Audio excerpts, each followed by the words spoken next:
Assalamualaikum warahmatullahi wabarakatuh. Perkenalkan, nama saya Muhammad Ali Firmi Akbar.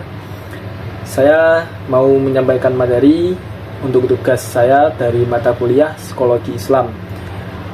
Jadi judul dari materi saya yaitu kepribadian dalam psikologi Islam dan kepribadian dalam psikologi modern. Oke. Kepribadian merupakan temuan dasar untuk memahami perilaku manusia dan kontak sosial. Psikologi Islam berusaha mengkaji perilaku manusia dari segi moralitas dan spiritualitas yang berlandaskan Al-Quran dan hadis. Sedangkan dalam psikologi modern, yaitu pada kajian empiris dan ilmiah yang memberikan penjelasan kepribadian menurut teori-teori seperti behaviorisme, psikoanalisis dan humanisme. Langsung pada subbab yang pertama, yaitu konsep kepribadian dalam psikologi Islam. Dalam psikologi Islam, konsep kepribadian manusia berakar pada prinsip-prinsip spiritual dan etika yang ditemukan dalam Al-Quran dan Sunnah. Oleh karena itu, kepribadian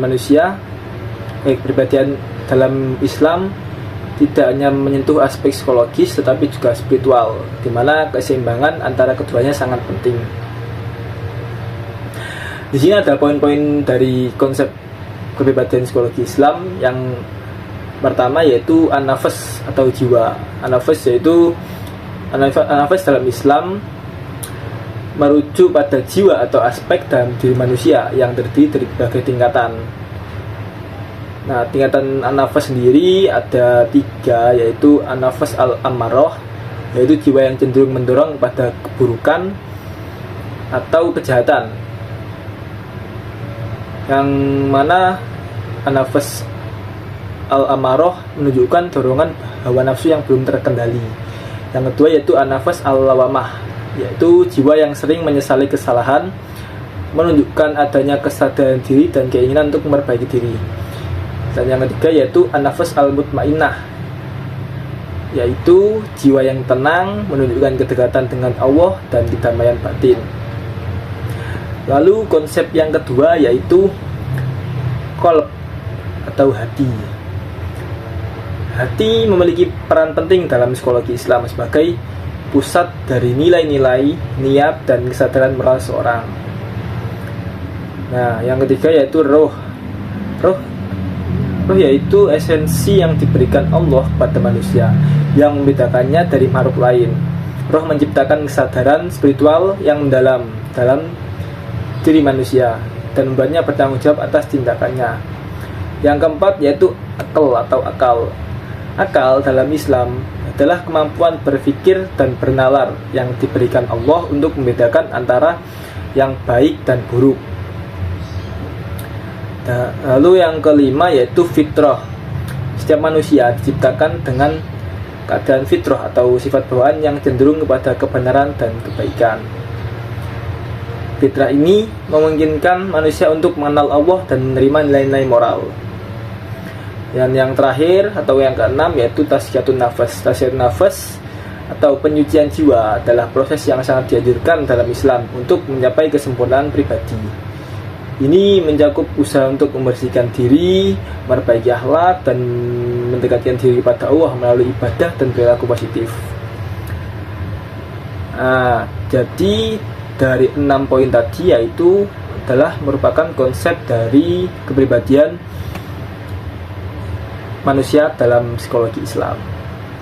Lalu yang selanjutnya yaitu bab kedua, klasifikasi kepribadian dalam psikologi Islam dan karakteristiknya. Dalam psikologi Islam, kepribadian manusia diklasifikasikan menjadi 3 jenis utama. Yang pertama, ammarah, yang kedua lawamah, dan yang ketiga yaitu mutmainnah. Lalu mulai dari yang pertama, yaitu kepribadian ammarah. Kepribadian ammarah ini sering digambarkan sebagai kepribadian yang lebih cenderung mengacu pada dunia dan mengejar prinsip-prinsip yang bersifat kenikmatan semata. Seperti ya kepribadian yang hanya memberikan hal-hal keduniawian. Lalu karakteristiknya yaitu dominan ke nafsu.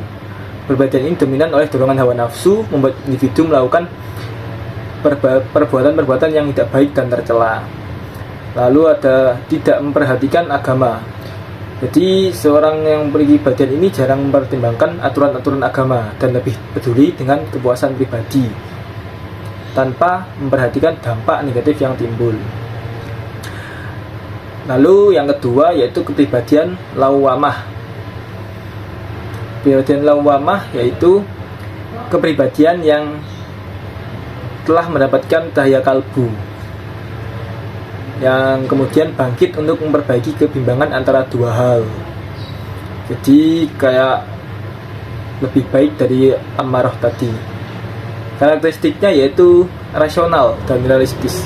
Meskipun cenderung rasional dan realistis, individu dengan kepribadian ini sering merasa bimbang, bersalah, dan menyesal atas perbuatannya.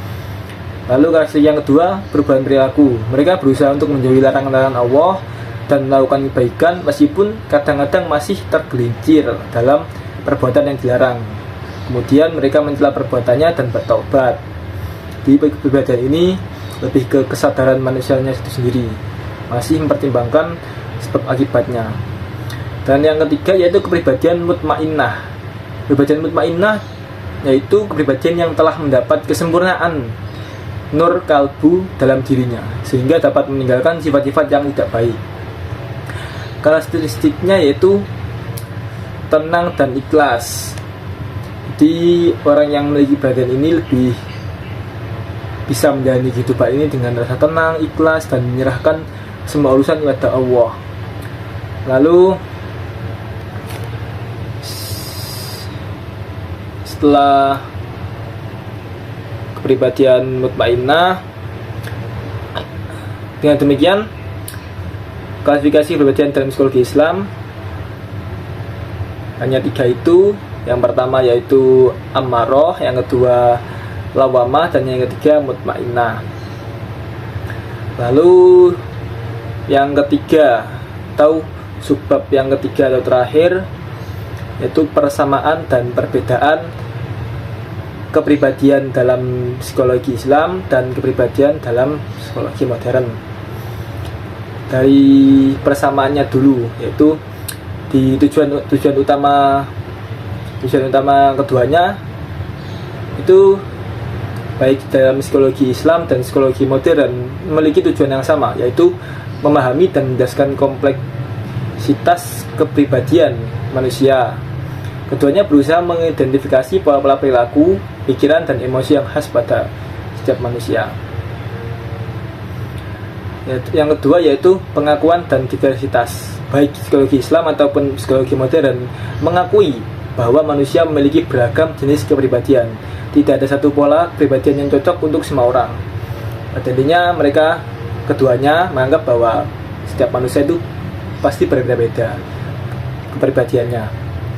Lalu yang persamaan yang ketiga yaitu fokus pada perkembangan. Kedua psikologi Islam dan modern ini keduanya itu mengakui bahwa kepribadian manusia berkembang seiring waktu, dipengaruhi oleh faktor-faktor internal dan eksternal. Lalu yang tadi adalah persamaan, selanjutnya adalah perbedaan dari keduanya. Dari landasan teorinya dulu, untuk psikologi Islam itu berakar pada Al-Quran dan hadis serta interpretasi para ulama. Konsep-konsep seperti nafsu, akal, dan iman menjadi dasar dalam memahami kepribadian. Sedangkan dari psikologi modern itu berdasarkan pada metode ilmiah, eksperimen, dan observasi empiris. Teori-teori seperti psikoanalisis, behaviorisme, dan humanistik menjadi kerangka utama. Lalu untuk perbedaan dari fokus analisisnya, psikologi Islam lebih menekankan pada aspek spiritual dan moral dalam pembentukan kepribadian. Konsep seperti dosa, pahala, dan takdir menjadi faktor penting. Nah, untuk psikologi modern lebih fokus pada aspek psikologis yang bersifat duniawi seperti motivasi, belajar, dan sosial. Faktor lingkungan, genetik, dan pengalaman masa kecil menjadi pemerhatian utama. Ya, jadi hanya itu saja yang bisa saya sampaikan. Pada kesimpulannya yaitu setiap manusia pasti memiliki kepribadian sendiri masing-masing, dan dalam psikologi Islam dan modern juga memberikan penjelasan yang berbeda mengenai konsep kepribadian manusia, yang mana psikologi Islam lebih ke aspek spiritualitas dan moralitas, dan psikologi modern lebih aspek perilaku dan pikiran, serta ada teori-teori seperti behaviorisme, psikoanalisis, dan humanisme. Dan juga psikologi Islam berlandaskan dari Al-Quran dan hadis, sedangkan di psikologi modern landasannya dari teori-teori sebelumnya.